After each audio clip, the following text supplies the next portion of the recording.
Hello. और इस session में आपसे डिस्कस करना है कि इफेक्टिव लिसनिंग कैसी होती है, आपकी इफेक्टिव लिसनिंग में क्या क्या बाधाएं होती हैं और ये बाधाएं कैसे दूर हो।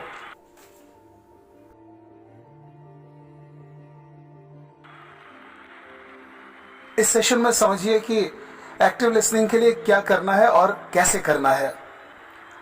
एक्टिव लिसनिंग के लिए सबसे पहला इंप्रूवमेंट है स्टॉप टॉकिंग। सुनिए ज्यादा, बोलिए कम। We don't have two tongues and one ear.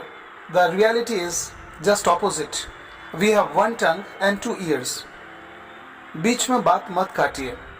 दूसरों के बोले गए अधूरे सेंटेंसेस को कंप्लीट करने का काम आपका नहीं है, इसीलिए रुकना है, सुनना है। इसीलिए आपको पहले प्रिपेयर होना पड़ेगा।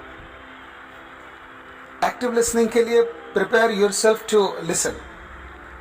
रिलैक्स करिए, स्पीकर की तरफ ध्यान दीजिए, बाकी की सारी बातें दिमाग से बाहर कीजिए। कोई एक छोटा सा विचार भी आपका कंसंट्रेशन बिगाड़ सकता है। आज लंच में क्या बना है, मेरी ट्रेन कितने बजे है, कहीं बारिश ना हो जाए। दूसरे विचार माइंड से बाहर रखिए।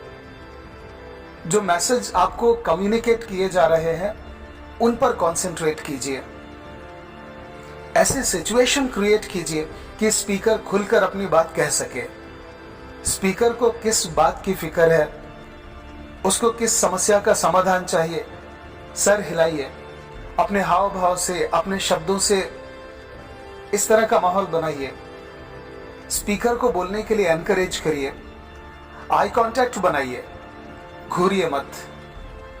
उसे लगना चाहिए कि आप उसकी कही गई बात सुन रहे हैं, समझ रहे हैं। Remove distractions. बात पर ध्यान दीजिए। सुनते समय पेंसिल से पेपर में लकीरें बनाना, पेपर्स को इधर उधर करना, खिड़की से बाहर देखने लगना, अपने नेल्स साफ करने लग जाना, ये सब इफेक्टिव कम्युनिकेशन में रुकावटें हैं। लिसनिंग प्रोसेस इन हरकतों से इंटरप्ट होता है। बोलने वाले को लगता है कि आपका ध्यान कहीं और है, आप बोर हो रहे हैं। एम्पैथाइज कीजिए। बोलने वाले का माइंडसेट, पॉइंट ऑफ व्यू समझने का प्रयास कीजिए। पूरे इशू को उनके पॉइंट ऑफ व्यू से समझने का प्रयास कीजिए। उस इशू के बारे में आपने पहले से जो ओपिनियन बना रखी थी उसको किनारे रखिए। माइंड जब ओपन रहता है तो ज्यादा अच्छे से काम करता है। स्पीकर की किसी बात से यदि आप एग्री नहीं है तो रुके रहिए, अपना आर्ग्यूमेंट फ्रेम कीजिए। स्पीकर के पॉइंट ऑफ व्यू को ध्यान में लेकर अपना पॉइंट ऑफ व्यू, अपना आर्ग्यूमेंट फ्रेम कीजिए। इफेक्टिव लिसनिंग के लिए बी पेशेंट। अपनी बात कहने का सबका अलग अलग तरीका होता है। कुछ लोग उदाहरण दे देकर अपनी बात कहते हैं, कुछ लोग सोच सोचकर बहुत केयरफुली एक एक शब्द चुनते हैं, कुछ लोग भारी भारी शब्द यूज करते हैं, कुछ लोग मजाकिया लहजे से बात करते हैं। सबके तरीके अलग अलग होते हैं। स्पीकर बोलते बोलते रुक जाए, पॉज ले तो वेट कीजिए। उसको अपनी बात अपनी स्टाइल में कह लेने दीजिए। उसके अधूरे सेंटेंसेस को आप पूरा मत कीजिए। Avoid personal prejudice. Don't get irritated by the speakers mannerism. Speaker का बोलने का स्टाइल यदि आपको इरिटेट करता है तो उसके स्टाइल को इग्नोर करके उसकी बातों के मेन पॉइंट्स पर कंसंट्रेट कीजिए। उसकी शाइनेस या बोलने का साउथ इंडियन, ईस्ट इंडियन या रीजनल एसेंट पर ध्यान मत दीजिए। कुछ लोग ऐसे होते हैं जो बात करते समय हैंड मूवमेंट ज्यादा करते हैं, कोई टहलते टहलते बात करता है। क्या बोला जा रहा है इस पर कंसंट्रेट कीजिए, कैसे बोला जा रहा है इस पर कंसंट्रेट मत कीजिए। Listen to the tone.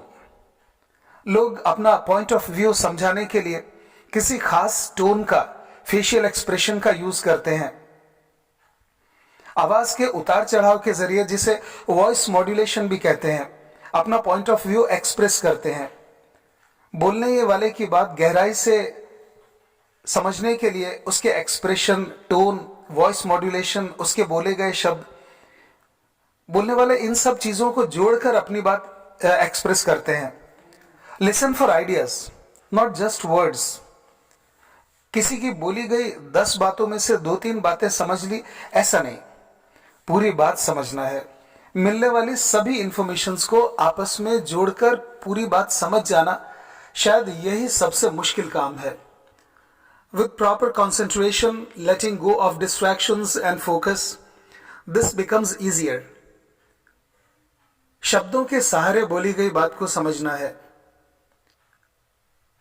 Wait and watch for the non verbal communication. Gestures, facial expression और आई मूवमेंट, ये सब इंपॉर्टेंट है। किसी की पूरी बात पूरी तरह से समझने के लिए कान ही नहीं, आंखें भी मदद करती हैं। नॉन वर्बल सिग्नल्स भी होते हैं, कैच कीजिए। कम्युनिकेशन प्रोसेस का जो सबसे इफेक्टिव भाग है वो लिसनिंग है, लेकिन ये एक नेचुरल स्किल नहीं है। इसको पेशेंस के साथ, प्रैक्टिस के साथ ग्रो करना होता है। लिसनिंग स्किल ग्रो करते समय रास्ते में कई रुकावटें आती हैं, उन सारी चीजों को आपको जीतना होता है। इफेक्टिव लिसनिंग के रास्ते में कौन कौन सी चीजें बीच में आती है? Let us talk about the barriers to effective listening. एक तो प्री कंसीव्ड आइडियाज और बायस।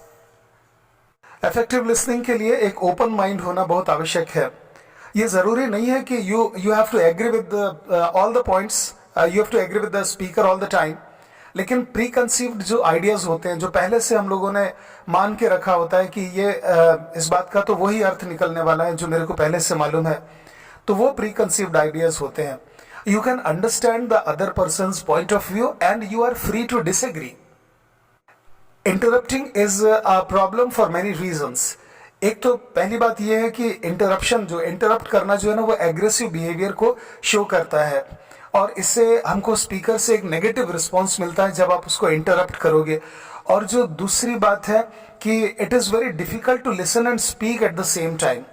जब लिसनर इंटरप्ट कर रहा है तो शायद वो ठीक से पूरी बात को सुन ही नहीं रहा था। जो एक और बैरियर है वो है प्रीवियस एक्सपीरियंसेस। हम लोग अपने कुछ पास्ट एक्सपीरियंसेस से अफेक्ट होते हैं और हम अपने पर्सनल एक्सपीरियंस के आधार पर ही रिएक्ट करते हैं। जब हमारे दिमाग में पहले से ही बहुत सारे प्री ऑक्यूपेशन होते हैं तो हम लोग बोलने वाले की बात को फ्री होके, ओपन होके सुन नहीं पाते हैं।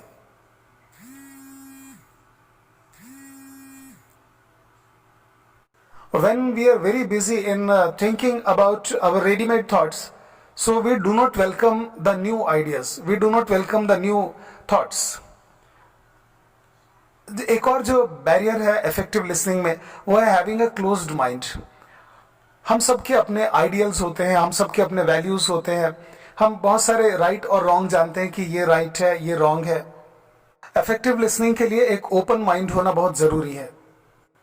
दूसरे के थॉट्स अगर आपसे डिफरेंट हैं तो आपको ये जानना है कि किन कारणों से उसके थॉट्स आपसे डिफरेंट हैं। We must understand the other person's point of view, why he is thinking like that. Bringing emotion is one more barrier. जो इमोशंस हैं वो कई बार इफेक्टिव कम्युनिकेशन के रास्ते में दीवार खड़ी कर देता है। जो लिसनर है, जब वो गुस्से में है या जोश में है या वो थका हुआ है, तो फिर उसके जो बॉडी के फंक्शंस है वो ठीक से काम नहीं कर रहे होते, 100% वो रिसेप्टिव नहीं होता है। एक और जो बाधा आती है वो नॉइस है। Noise is any unwanted sound.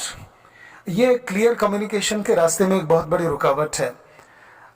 हल्ले वाले, नॉइस वाले एटमॉस्फेयर में दूसरे की बात सुनना मुश्किल हो जाता है and it becomes a frustrating experience for both the speaker and the listener. Faking attention is one more barrier. कई बार जब लिसनर इस तरह से एक्ट करता रहता है, प्रिटेंड करता रहता है जैसे कि वो सुन रहा है, पर वास्तव में वो सुन नहीं रहा होता है। So when somebody is faking to be attentive, so वो स्पीकर को हर्ट भी करता है और इससे ये भी पता चलता है कि the listener doesn't care about what the speaker is talking about. और ये देर सबेर जो फेक अटेंशन है वो पता चल जाता है। Becoming emotional is one more barrier. जब हम किसी से अनफेवरेबल बात कर रहे होते हैं and the other person becomes emotional, so it becomes very difficult for him or her to understand our point of view. Conclusion पे जंप करना अवॉइड करना चाहिए। अगर स्पीकर अपनी पूरी बात ठीक से कह ले तो हो सकता है कि हमको वहां से एक रेडीमेड कंक्लूजन मिल जाए, लेकिन अपनी तरफ से हम ये अनुमान लगा लें कि हाँ स्पीकर यही कहना चाहता है, तो we should avoid jumping to the conclusion. Distraction एक और बैरियर है। कम्युनिकेट करते समय डिस्ट्रैक्ट होना, भ्रमित होना, अपने मूल विषय से भटक जाना, ये बहुत आसान है, ये कॉमनली ये होता रहता है। और हमको एक साथ जब बहुत सारे काम करने होते हैं उस समय हमको डिस्ट्रैक्शन हो जाती है, तो ये भी एक इफेक्टिव कम्युनिकेशन के रास्ते में बाधा है। ये हमारे फ्यूचर में होने वाले पॉसिबल कम्युनिकेशन को भी रुकावट डाल देता है। इफेक्टिव लिसनिंग के रास्ते में बाधाएं तो बहुत सारी हैं, लेकिन इन सारी बाधाओं को दूर करने के रास्ते भी हैं। अब हम लास्ट में उन बाधाओं को दूर करने के रास्तों की बात करते हैं। Provide clues that you are actively involved. जब स्पीकर ये देखता है कि आप उसकी बात ध्यान से सुन रहे हैं तो कम्युनिकेशन स्ट्रांग होता है। जब लोगों को लगता है कि आप उनकी बात नहीं सुन रहे हैं तब कम्युनिकेशन कमजोर होने लग जाता है, ब्रेक डाउन हो जाता है। Concentration requires willingness and practice. Active listening आपका कॉन्सेंट्रेशन बढ़ाती है। Refrain from formulating an immediate response. Speaker जो बात कह रहा है उसके जवाब में मुझे क्या कहना है यही सोचने में लगे रहोगे तो उसकी बात नहीं सुन पाओगे। ये एक बैड कम्युनिकेशन है। कम्युनिकेशन को सक्सेसफुल बनाने की तैयारी पहले से कर लीजिए। इस बात का ध्यान रखिए कि कम्युनिकेशन हो क्यों रहा है, कौन सा डिसीजन लिया जाना है। सभी कम्युनिकेशन किसी ना किसी उद्देश्य के लिए होते हैं। उस एम को हासिल करने के लिए कम्युनिकेशन एक अपॉर्चुनिटी है। Be prepared to accept revisions.